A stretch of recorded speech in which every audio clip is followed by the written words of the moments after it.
Today's daf we're going to be learning is Avodah Zarah Daf Yud. This is the daf for Shabbat. We're going to get started from the very bottom of Tet Amud Bet at the bottom. Hahu shtara. We have a shtar, a document. It's an IOU. Dahava kativ be shit shnin yeterata. Now it's written as if it was done 6 years in another 6 years. Okay, so let's say right now it's 2025. Document says that there was a loan taken out in 2031. It's a little bit weird because the loan was taken out in 2025 or somewhere before, and yet it says 2031. So the rabbis thought in front of Rava to say, Hi shtar mu'ucharhu. This is a shtar mu'uchar. And as Rashi explains, it's a shtar like a post-dated document. What's the purpose of post-dating the document?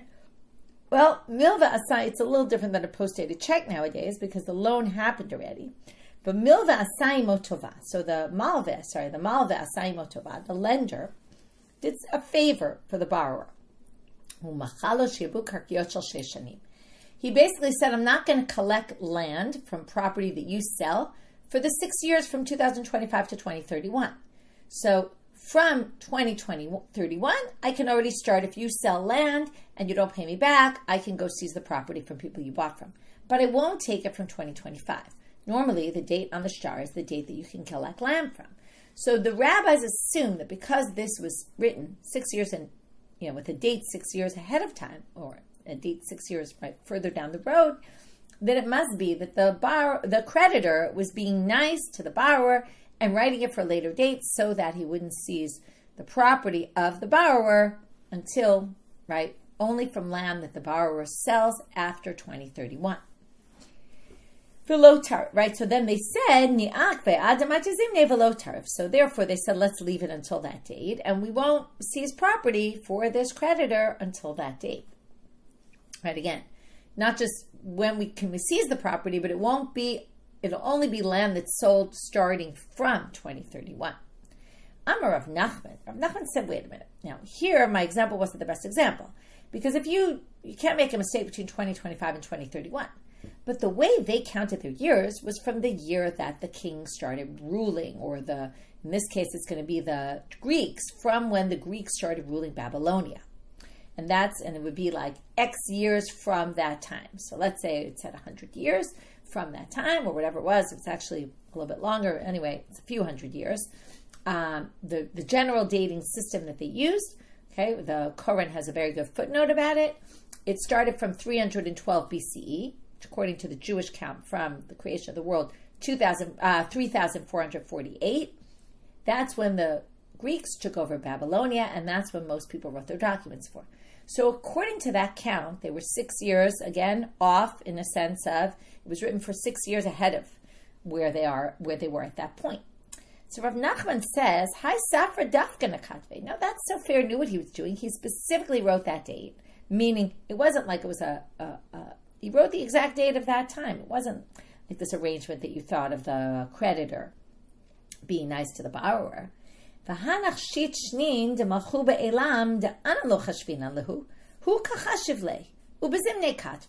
let's start from the end. It was written in the right time, meaning it was already written from now. But that person, that sofer, that scribe, was writing based on when the Greeks first conquered Babylonia. Okay, according to the Koran footnote, it says the first they conquered Babylonia, then they were kicked out, and then they came back later. So this was referring to those 6 years when the Greeks first ruled Babylonia before they were kicked out. We don't count those years, but he counted from those years. In which case, it's not a shtar mu'uchar. It actually was a previous date, or it's from now, Whatever it is, it's the right date. Okay, so that's what he says, and therefore you can collect from lien property. How do we know? Tanya Rabbi Yossi Omer. So in this Braita, we're going to see that there were two different dates, because there was 6 years they actually ruled in Elam, which is Babylonia, the Greeks. Then later, then later they conquered more territory. And according to the Quran, what it really means is they conquered Babylonia, were kicked out, and then conquered it again later. That's historically what seems to be more accurate. You could still read that into Rabbi Yossi. It's not like it contradicts. But Matkifla Rav Acha bar Yaakov. Rav Acha bar Yaakov comes and says, wait a minute. From what basis are you assuming we're counting from the Greeks? Maybe Dilma liyitziat Mitzrayim meninan v'shavke la'alfa kama v'nakta alfa batra v'hai ma'ucharhu. Wait a minute. Maybe this is counting from Egypt, from the Exodus of Egypt, which was exactly, okay, according to the Koran also, they explain this, it's 2,448, which is exactly 1,000 years before 3,448 that we were discussing before.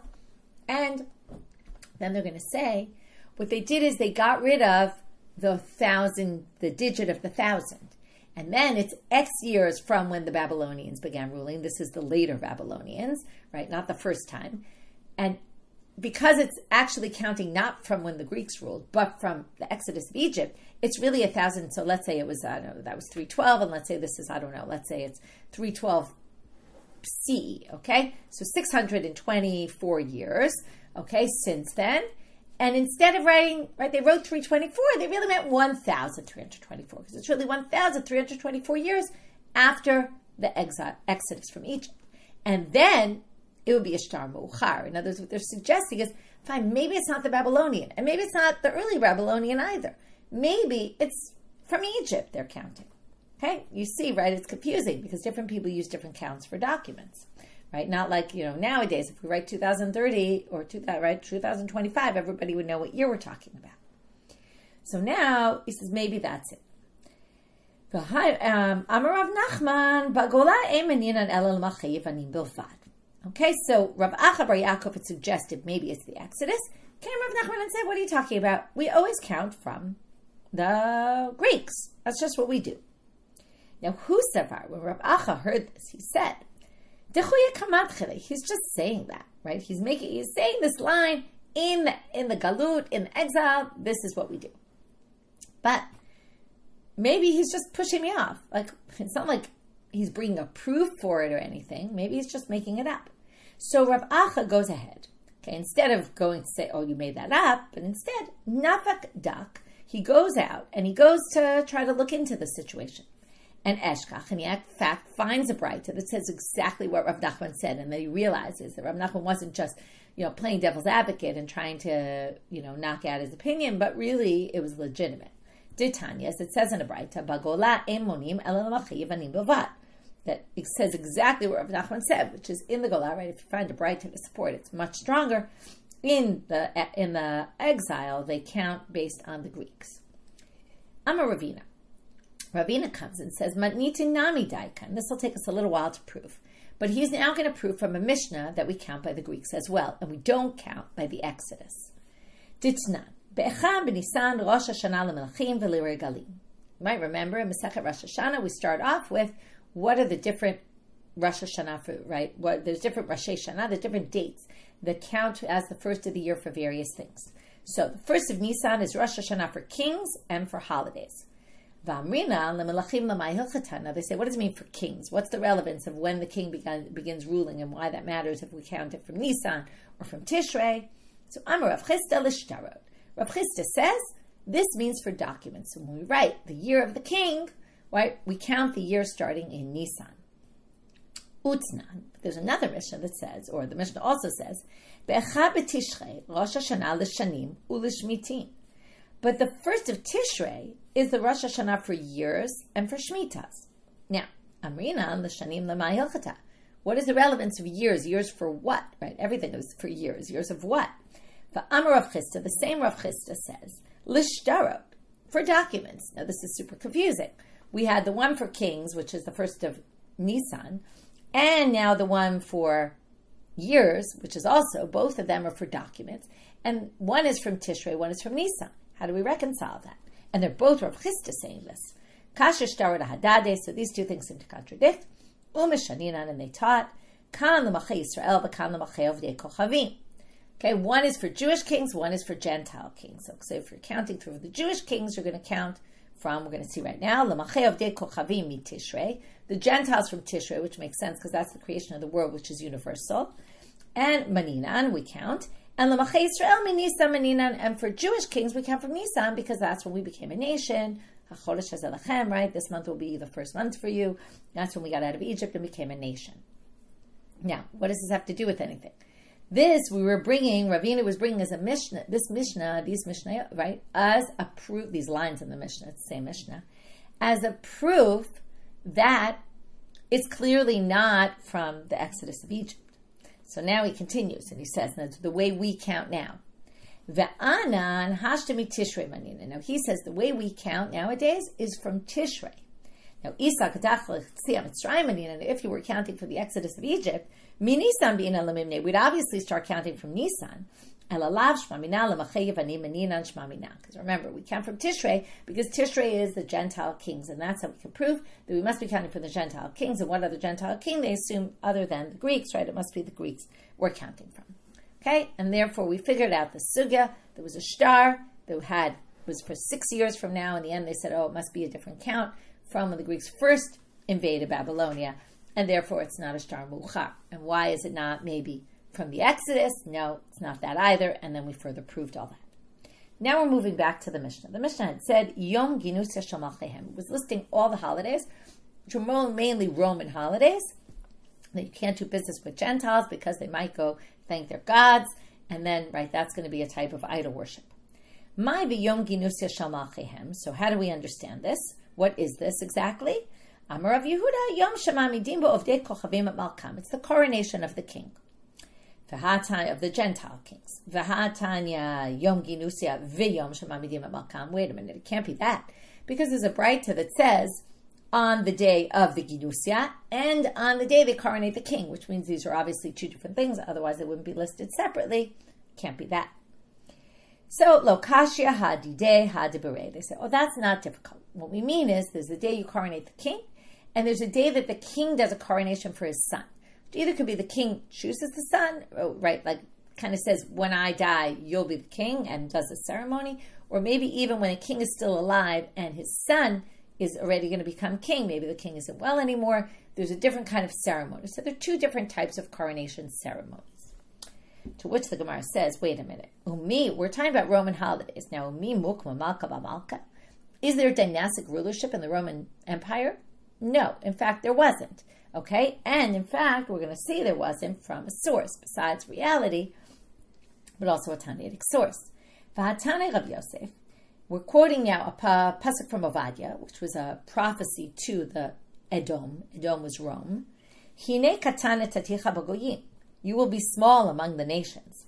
What does that mean, you will be small? She'em moshivim melech ben melech. Okay, the other nations mostly do dynastic rulership, and you will not have dynastic rulership. Bazoya tama'od, continuing in that pasuk, you will be humiliated. This is something totally different.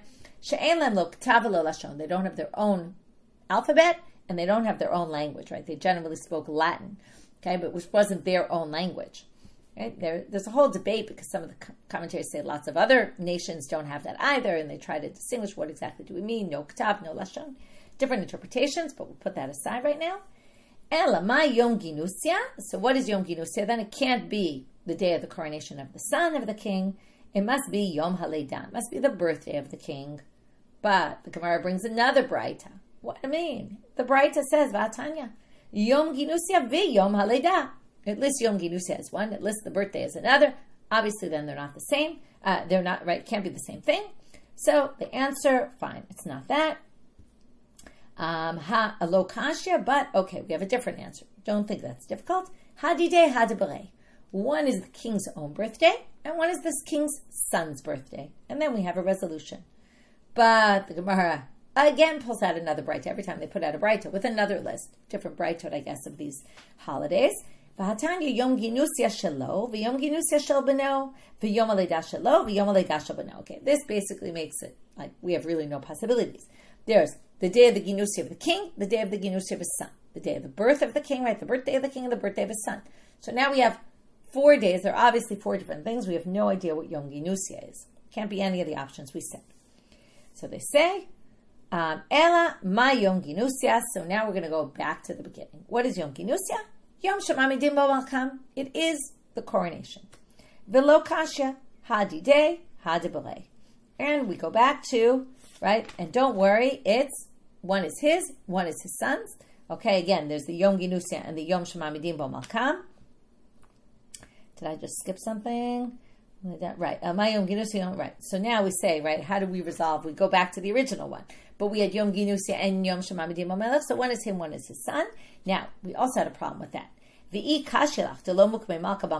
we said there is no such thing as a dynastic rulership in the Roman Empire. Well, al yedei she'ela mukme.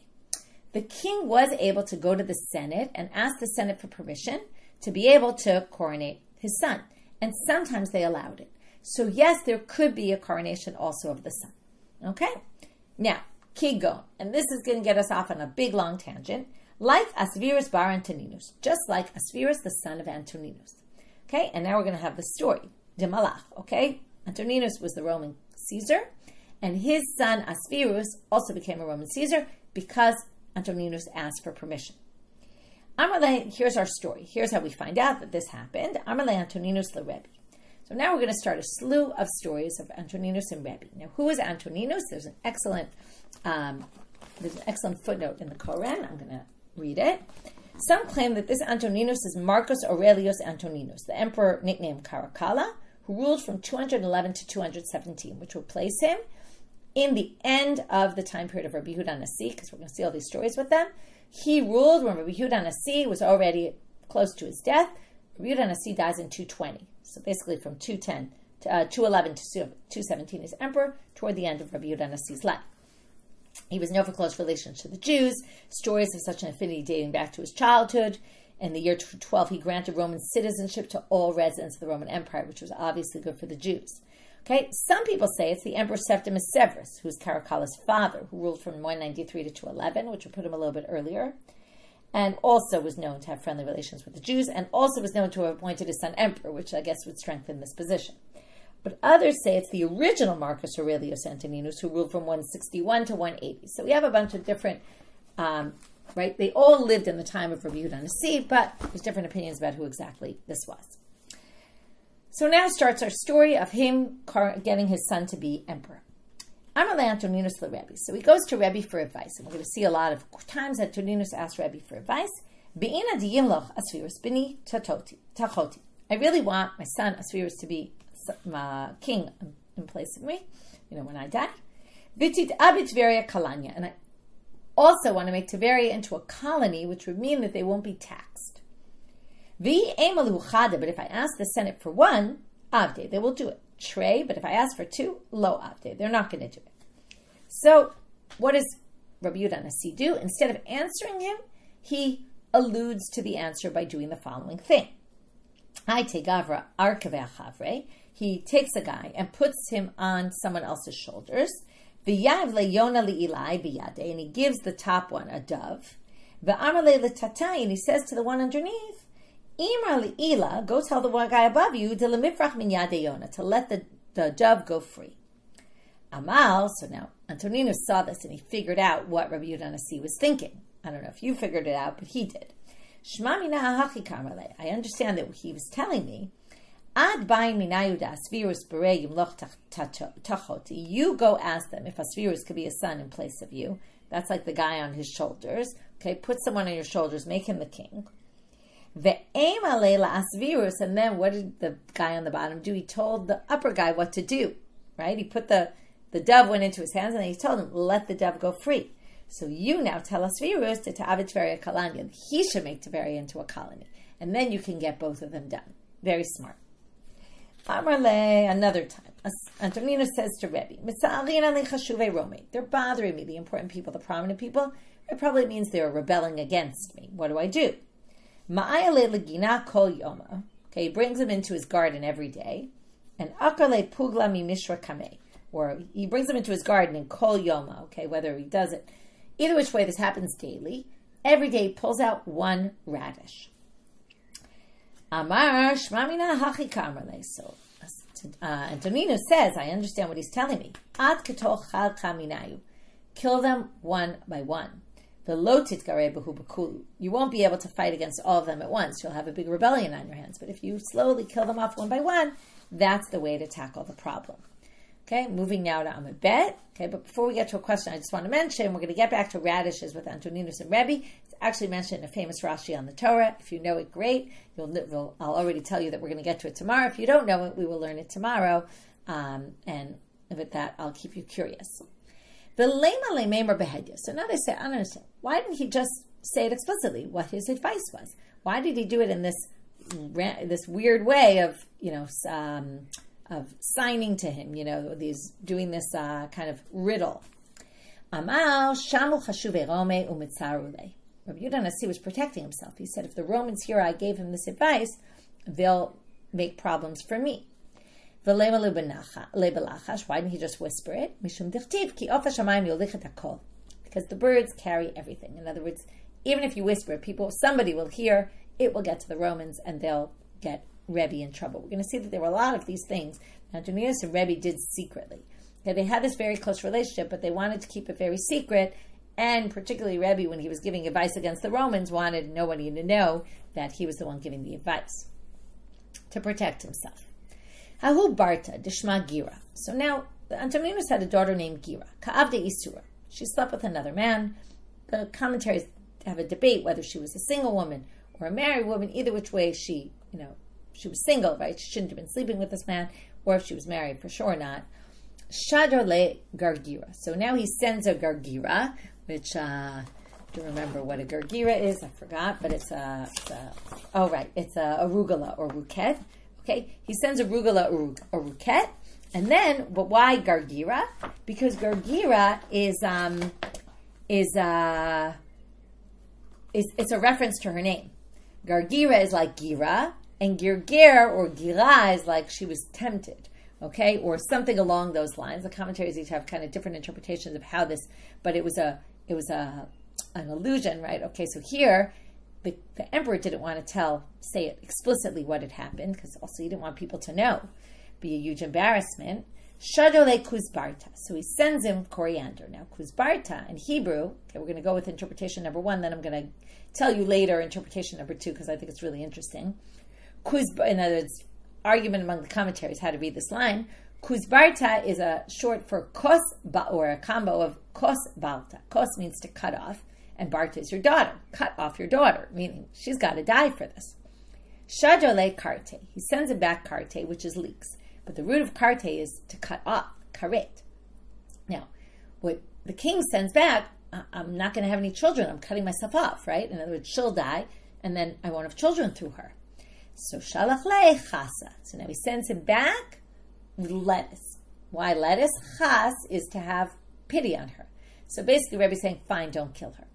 And this is why they say, it must be she was a non-married woman, because if she's a married woman, she deserves to die for this. Perhaps that's an answer. And it's a little bit weird that Rebbe changes his mind about it. That's also strange. So I'm going to now tell you interpretation number 2, which makes a lot more sense. And by the way, it's also interesting to note that Antoninus figures out all of his codes. Not so easy to figure out what this is.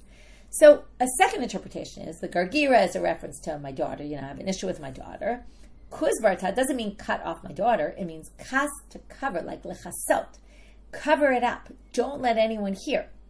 But when Antoninus saw the Kuzbara, he said, wait a minute, maybe he means cut off my daughter. He misinterpreted. Then he sends back karet, right? The karti, the leeks. Wait, you want me to cut her off? And then Rabbi Yehuda Nasi says, no, that's not what I meant. And he sends chasa, which is more clear. I meant have pity on her. So in the end, I think that is a better interpretation. It works better because it makes more sense that Rebbe didn't just change his mind about it just because, my family will be cut off. Okay, either which way, it's a funny story.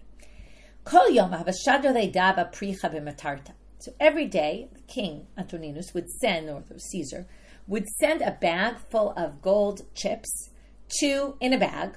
Okay, that's the matarta. V'chite apumayu. And he would put wheat at the top, so that everybody who was sending this back and forth for him would think that it was wheat, and they wouldn't steal it. If they would know it was gold, they would steal it. Amar lahu. Amtriachiti l'Rebbe. So they would say, right, he would say to his messenger, go bring this to Rebbe. Amar le Rebbe, lo tzrichna. So Rebbe would send back, I don't need this. Itli tuva, I have plenty of money. I don't need your gifts. Amar lehavin laman debartach, diyave lebatrai. It should be for your children that come after you. Da'ate batrach, v'da'ate minayu, nifukalai. And it should be for those who come after them. In other words, you need this for your grandchildren and your grandchildren's grandchildren. Because in the end, The Romans are going to ask you for money, like I'm not, because I'm in charge now, but you're not going to always have this relationship. And your children are going to need a lot of money to pay all the taxes. So take my gift now. Havale hahu nakarta. There was a cave or a tunnel, really. To have a ailemi beit Rebbe. There was an underground tunnel, again, talking about secret, that would go from Antoninus' house to Rebbe's house. Kol yom havamaite tre avde. Every day he would go back and forth, Antoninus, to Rebbe's house. We'll see why soon. Some of the commentaries say it was to learn Torah with Rebbe. Doesn't say that anywhere in the text, and then it raises all the questions we talked about in Shvuot and in other Masechtot. Are you allowed to teach Gemara Torah to a non-Jew? But anyway, he would go, doesn't say that in the text anyway, he would go to his house every day, and he would bring with him havamaite tre avde. He would bring 2 servants. I guess Caesar never went alone. But what was the issue? He didn't want anyone to know that he did this. So every day he would bring these 2 servants, and he would kill them. Chad katle abava debei Rebbe. One he would kill when he got to the house of Rebbe.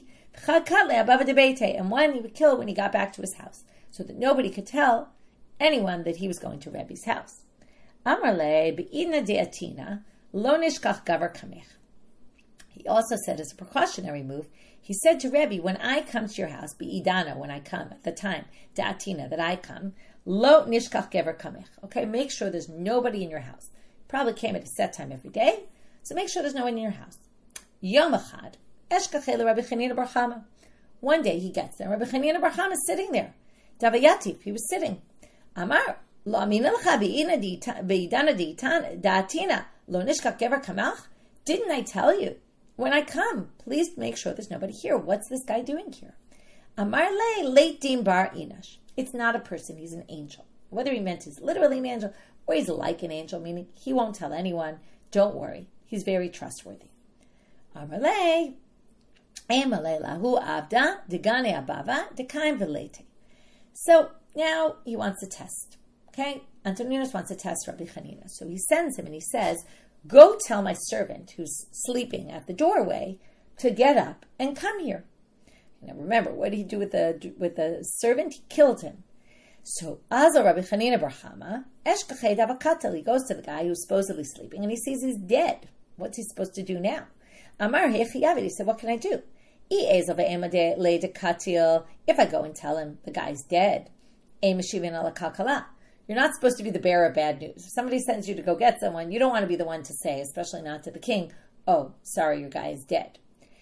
Eshbakev Aziel, if I leave him and just go, comes it's not sure whether he means to go and I'll just leave or I'll go back without him. That's a zilzul to the king. I told him I was going to bring him back, and now I come empty-handed. So what did he do? What every good rabbi in the Gemara would do. He begged for mercy, and he brought him back to life. God brought the guy back to life.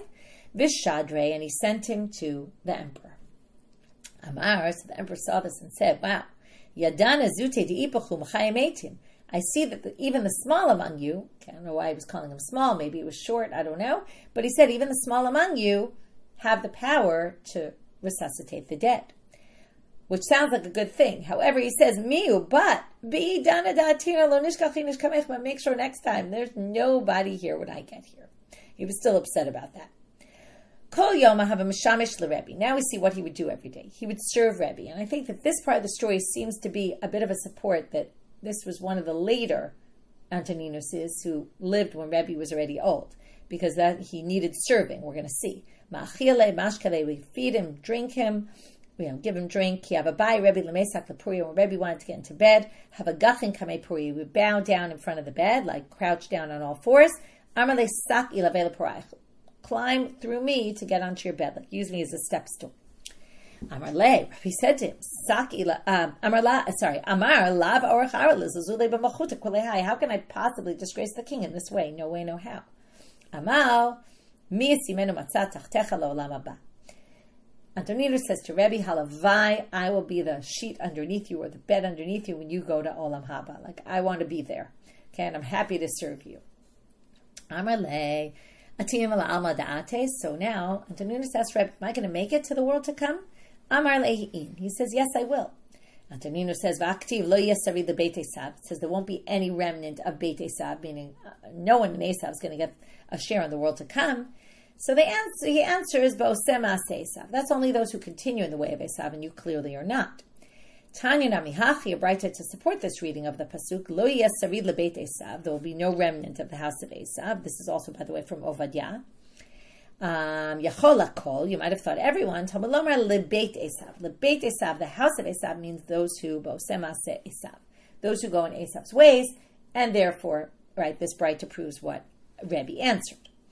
Amarle, but he pulls out another pasuk. V'haktiv shama Edom milacheha v'chol nisieha. There will be Edom. This is Yechezkel pasuk, meaning wiped out, right? No future.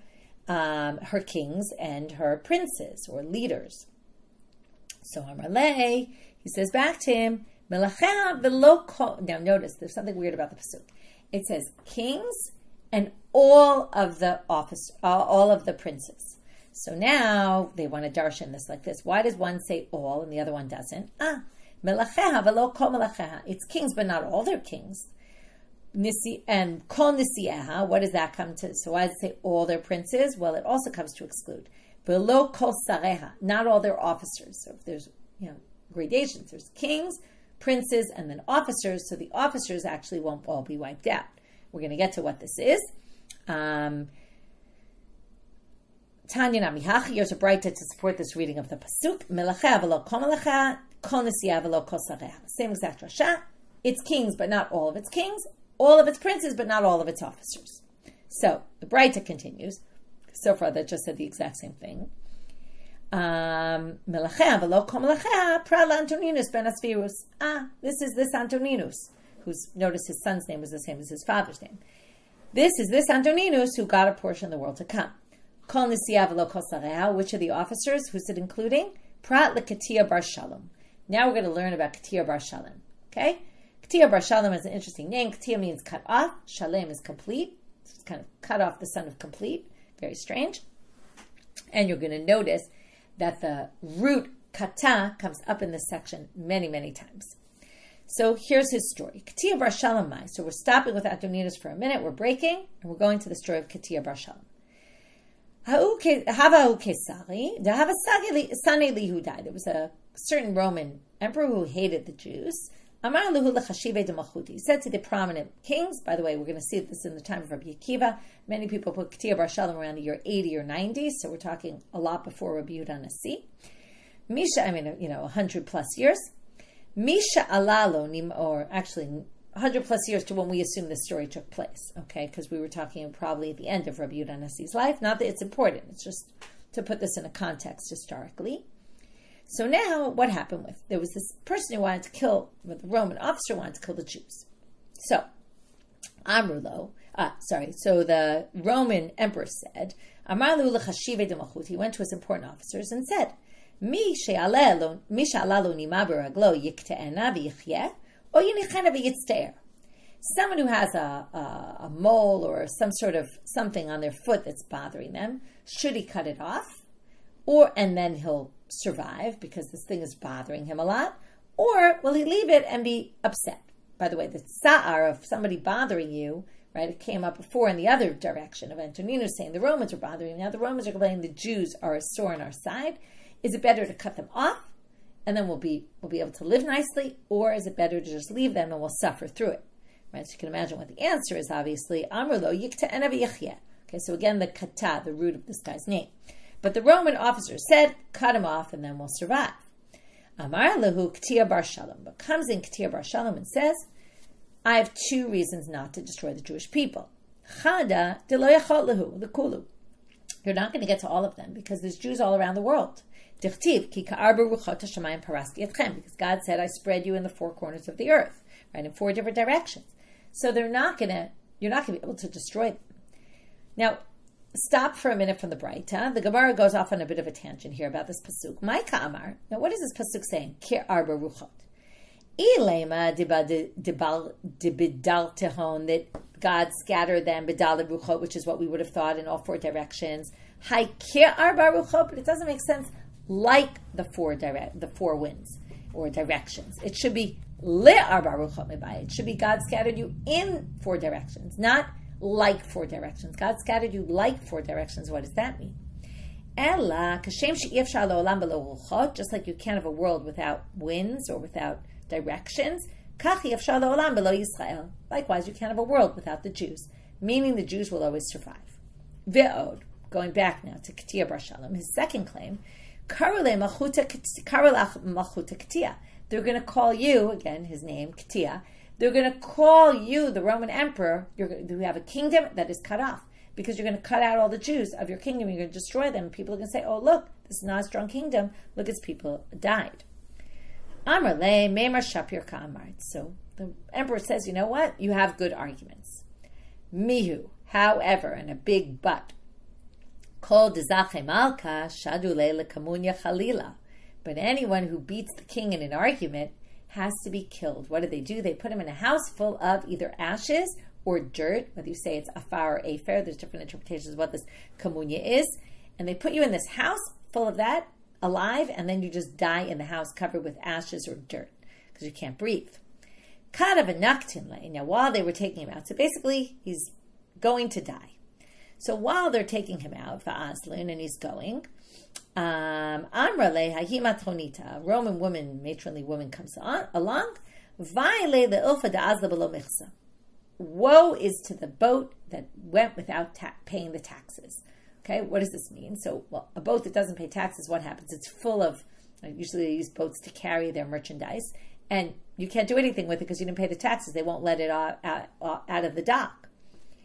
And what did she mean? Well, you're now going to go up to heaven, but you're not going to make it into Olam Haba because you're not circumcised. So you didn't pay your taxes. So now you're stuck.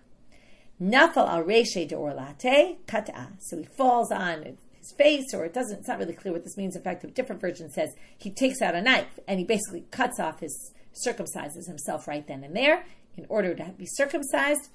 Amar yahavit michse. Right, and then I paid my tax, he says, chalfi fa'avar. Take me out of this world and I want to pass into the next world. Ki kashadule, when they were taking him out to die, Amar kol nichsai Rabbi Akiva v'chavirav. Now we're going to have an aside. It says, all my money should go to Rabbi Akiva and his friends. So now comes Rabbi Akiva. Now there's two ways to read that. Either divide it evenly between Rabbi Akiva and all his friends. That makes sense. But Rabbi Akiva comes along and says, no, I get 50%. Why? Well, Yatsa Rabbi Akiva v'darash, and this is based on a famous pasuk of the Lechem HaPanim. Who eats the showbread? V'aya la'aharon u'lebanav. Mechza la'aharon u'mechza lebanav. Aaron got half, and his son split the other half. The Kohen Gadol gets half of them, and the other half is split by the Kohanim. So, right, it's not split evenly between the Kohen Gadol and everybody, because the way he said it, Rabbi Akiva and his friends. Rabbi Akiva gets half, the friends get the other half. Yatzta bat kol v'amra, a heavenly voice comes down. It says, Katia bar Shalom zuman l'chei olam haba. This guy got, right, now, again, his name is very interesting. Cut off and whole, right, which is like circumcision. You cut off something to make yourself complete. It's a very interesting idea, right? Whereas the Romans wanted to cut us off in a bad way. Sometimes there's cutting off that's a good thing. Anyway, there's food for thought there, things to think about. Bacha Rebbe. When Rebbe heard this, he cried. Now, Rebbe obviously was living later, and that's why I wanted to point out this didn't happen in Rebbe's time, but when he heard the story, he cried. Some people who work all their lives to get Olam Haba. And this guy in one action got Olam Haba. It's like, wow. Right? It's interesting. He really got for two actions. One was saving the Jewish people, and the other was circumcising himself. Not sure which one, if he's referring to specifically the circumcision. Anyway, it's a good line, right? You know, it's actually a very famous line. You know, you can do one action and it's all that last minute of his life, everything changed. Fascinating. Okay, it must be the last line because he wasn't going to get into Olam Haba without being circumcised. Okay, back to Antoninus. So this was an aside because we wanted to explain that drasha. The king, not all the kings, and all the princes, but not all the sarim, because there was this sar, this officer who was Katia bar Shalom, who got into Olam Haba. Okay, last line for today. Antoninus shim shel Rebbe, ad kran shim shel Rav. So just like Antoninus served Rebbe, there was a Persian king, so Antoninus was the Roman Caesar, there was a Persian king, Adar Khan, that served Rav. Okay, that was later, next generation. Kisha, right, they were kind of overlapping, but Kishachiv Antoninus, when Antoninus died, Amar Rebbe, nitparda achavila. Okay, the bundle is done. Okay, finished. This whole glorious life I was living like this is just all undone. Okay? It could mean, Rashi says, Ahavatenu shenikshara nefesh b'nefesh at the top of the next daf. He says it was our love that was so strong is now gone. Could be also like the good time for the Jews is now gone. Right? You have this close friend who's very helpful, but in the end, right, we all know elections, and you have a president who's good, and then all of a sudden things change, or you just never know, right? Like when things are good, but when that person's gone, you never know what's going to be. Kishachab Adar Khan Amarav, and when Adar Khan died, Rav said the same thing. Nitbarda Chavila. With that, we finished today's daf. Let's do a quick review of our daf. So we started with the shtar case and the year being ahead of time, but then we said maybe actually they're counting by a different count, and that kind of went into the things about the different years and how we count. Our calendar counts really generally, the shtarot were counted according to the Gentile kings. Then we got to this Yom Ginusia, and we had all different attempts to try to figure out what it means. We said it's the coronation of the king and the coronation of his son are the two different, the Ginusia and the Yom Shemamidim Bo'at Malkam. And then we said, but there is no dynastic rule. And from there we got into Antoninus. Sometimes the Romans could have asked for their son, and sometimes they got it, where Antoninus, his son, Asvirus became the emperor after him. And with that, we got into a story of how he was deliberating what to do. Rebbe helped him to figure out how to get his son in, and also how to get Tiberia to not have taxes. And from there, we went to all sorts of other stories and advice that Rebbe gave Antoninus, and also stories where Antoninus served Rebbe and helped him. And anyway, we had all those stories, and then we got to Ketia Bar Shalom, and both Ketia Bar Shalom and Antoninus are Gentiles who end up getting a portion in the world to come. With that, we finished for today. Wishing everyone a Shabbat Shalom and Shavua Tov.